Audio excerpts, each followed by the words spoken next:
সাহাবীরা কেমন ভাবে ঈমান এনেছে বাজান রে। ঈমান আনতে হবে সাহাবীদের মতো। সাহাবীরা জীবন পর্যন্ত কুরবানি করেছে, নবীদের কদম মোবারকে জীবন পর্যন্ত দিয়ে দিয়েছে।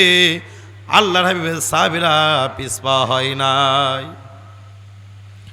আল্লাহর হাবিবের আশিক সাহাবী নবীজি আমার কোন একদিন মসজিদে নববী থেকে সাহাবীদেরকে ডাক দিয়ে বলতেছেন, আমার সাহাবীরা তোমরা কে কে কোথায় আছো, রেডি থাকো। আর তোমাদের কার কার কাছে কি আছে আমি নবীদের কদমে তোমরা খেদমত দাও।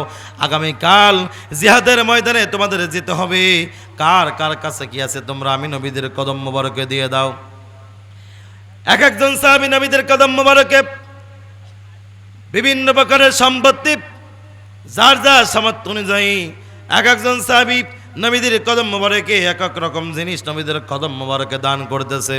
ইন দি মিন টাইম আল্লাহর হাবিবের একজন আশেক সাহাবী হযরতে তালহা নবীদের কদম মোবারকে ডান পাশে দাঁড়ায় দাঁড়ায় কান্দে, ডাক দে বলে, ইয়া রাসূলুল্লাহ, ইয়া হাবিবাল্লাহ, মায়ের নবী গো, আমি গরিব মানুষ, গরিব সাহাবী, আপনি নবীর কদম মোবারকে কত সাহাবীরা কত কিছু দান করতেছে, আমি আপনার কদম মোবারকে কিছুই দান করতে পারলাম না।